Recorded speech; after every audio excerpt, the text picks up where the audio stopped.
गवई साहब supreme court में थे, तब उन्होंने गुस्से में आकर कहा, क्या कहा कि नरेंद्र मोदी सरकार ने इस विवाद का समाधान किया है और आप लोग इसमें तेल डालने आए हो। आप लोगों को पैसा किन विदेशी राष्ट्रों से मिला है, इसकी जांच करवाने का ऑर्डर देता हूं। उत्तर प्रदेश के अयोध्या में साकेत में अभी जो मंदिर बन रहा है, उस विवादित ढांचे को गिराकर, जिसका एरिया 2.77 एकड़ था, यानी 2.25 एकड़ एरिया था केवल मात्र, 5 जजेस को मैनेज किया, ब्लैकमेल किया और ब्लैकमेल करके बीजेपी आरएसएस के लोगों ने उसका फैसला उनको जैसा चाहिए वैसा दिलाया। न्यायपालिका न्याय के मापदंड के आधार पर फैसला नहीं सुनाया, बीजेपी को जैसा चाहिए वैसा फैसला सुनाया। क्या फैसला सुनाया? क्योंकि भारत बौद्धमय का मामला हम चर्चा में ले रहे हैं और आधुनिक भारत में हमें इन दुश्मनों से लड़ना है, तो उनके माइंड को भी हमें रीड करना होगा।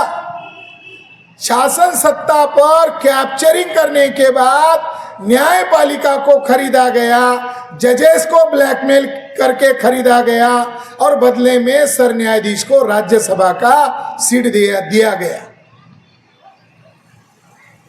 जस्टिस रंजन गोगोई, क्या फैसले में कहा गया? आस्था और श्रद्धा के आधार पर जो विवादित ढांचा है मस्जिद का, उसके अंदर राम का जन्म हुआ, ये है जजमेंट।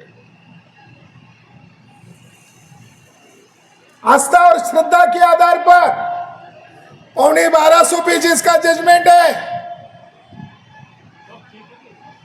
और उसके जो सेकंड बाद में सर न्यायाधीश बने जस्टिस बोबड़े के बाद, उनका नाम है जस्टिस चंद्रचूड़, पुणे के ब्राह्मण। उन्होंने पुणे एरिया में जाकर कहा, रात को मेरी राम के साथ मीटिंग होती थी और लंबी गपशप होती थी और सवेरे कोर्ट में आकर राम ने मुझे जो रात को बताया वही कोर्ट चैम्बर में आकर बोलता था। मोदी को घर पर बुलाया पूजा करने के लिए, ये संवैधानिक जो न्याय प्रणाली है उसका कंटेम्प्ट ऑफ कोर्ट तो किया, मगर सबसे बड़ा कंटेम्प्ट ऑफ कोर्ट ये किया कि रात को मीटिंग होती थी राम के साथ। फैसला हो गया है, मुसलमानों को 5 एकड़ जगह दूर वाले एरिया में दी गई है और फैसला दे सुनाने के बाद राम मंदिर ट्रस्ट बना चुके हैं। अब राम मंदिर ट्रस्ट 2.77 एकड़ पर ही मंदिर बनाना चाहिए था, मगर मंदिर आज बनाया जा रहा है 109 एकड़ पर, और जहां राम मंदिर का ढांचा खड़ा किया जा रहा है उसके चारों किनारे पर मंदिर के दीवार के अंदर भी और मंदिर के दीवार के बाहर भी सम्राट अशोक के द्वारा बनाए गए 4 बड़े बड़े स्तूप वहां आज भी खड़े हैं। उतनी ही ऊंचाई पर है जितनी ऊंचाई पर अशोक राजा ने बनाए हुए थे। और 1858 में ही सर मेजर जनरल कनिंघम के द्वारा जब एएसआई की स्थापना हुई, वहां बोर्ड लगा के रखे हुए हैं, ये प्रोटेक्टेड मॉन्यूमेंट्स है, संरक्षित स्मारक है। और उनमें से एक स्तूप के अंदर, जिसको आज ब्राह्मणवादी लोग मणि पर्वत कहते हैं, वो वास्तविक तौर पर 5 एकड़ एरिया का घेरे में खड़ा एक बड़ा स्तूप है। वो अशोक राजा के द्वारा बनाया हुआ है और उसके अंदर बुद्धा के रिलिक कास्केट है, यानी बुद्धा के शरीर अवशेष है, और वो वर्तमान मंदिर ट्रस्ट वाले कभी भी तोड़ सकते हैं। ये समस्या क्रिएट हो गई। एक तरफ हमें सत्ता में आकर बचाना है और एक तरफ सत्ता आते आते नष्ट होने का कार्यक्रम होने वाला है।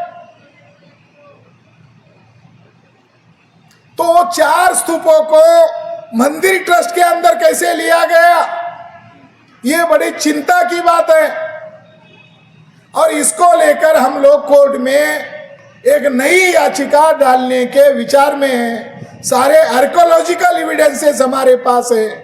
तो चलते हैं उन्हीं ब्राह्मणवादी न्यायपालिका के पास और उनको पूछेंगे।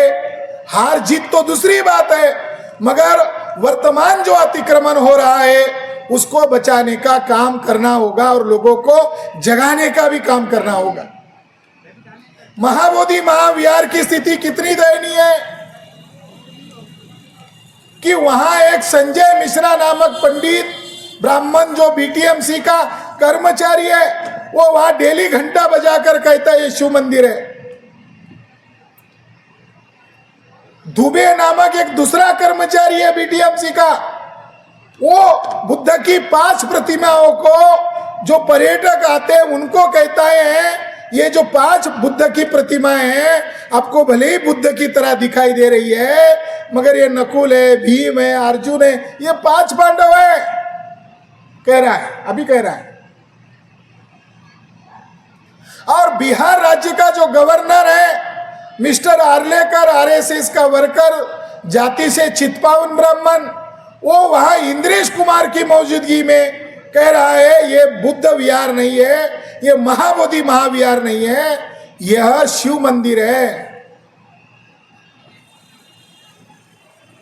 सत्ता आने के बाद हम जरूर बचा लेंगे, मगर धार्मिक स्तर पर भी हमारे लोगों को इकट्ठा होने की जरूरत है, लोगों के अंदर अवेयरनेस करने की जरूरत है, क्योंकि बुद्ध धर्म महार लोगों का धर्म नहीं है।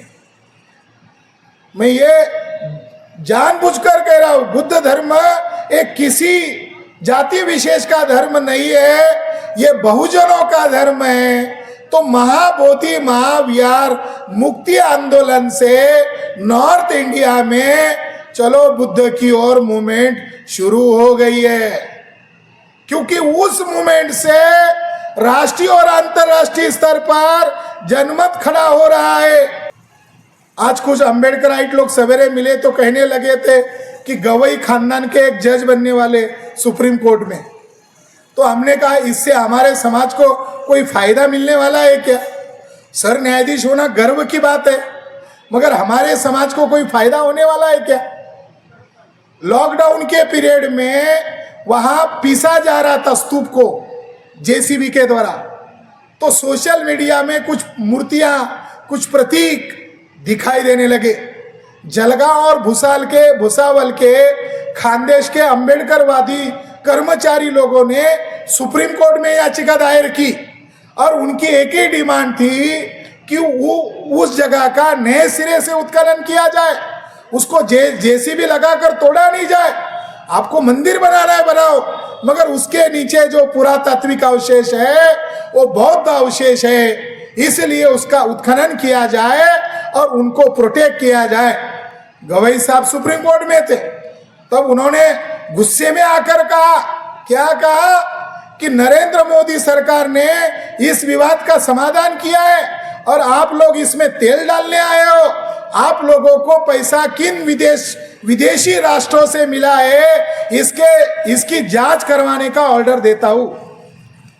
जब वो जज थे, जब उनके पास फैसला सुनाने का अधिकार था, तब वो मोदी जी का जय जयकार कर रहे थे। वो हमारे ही आरपीआई के एक नेता के सुपुत्र है, मगर उन्होंने बुद्धिस्ट लोगों की डिमांड को नहीं सुना। तो इससे पता चलता है कि इस देश में जब कोई प्रतिक्रिया करनी है तो आदिवासियों को राष्ट्रपति बनाओ, शेड्यूल कास्ट के व्यक्ति को राष्ट्रपति बनाओ और उन्हीं के साइन से संविधान के खिलाफ कोई कानून पास करो। ये हमारे दुश्मनों का हथकंडा रहा है। तो मैं यहाँ विदर्भ की क्रांतिकारी भूमि पर अपने भाई बहनों को यही संदेश देने के लिए आया हूँ कि लड़ाई तो होगी ही, चाहे पार्लियामेंट की लड़ाई हो, असेंबली की लड़ाई हो, चाहे मैदान की लड़ाई हो। बाबा साहब अम्बेडकर ने संविधानिक मार्ग में रहकर हमें सभी मोर्चे पर लड़ने का अनुमति दिया है, अधिकार दिया है।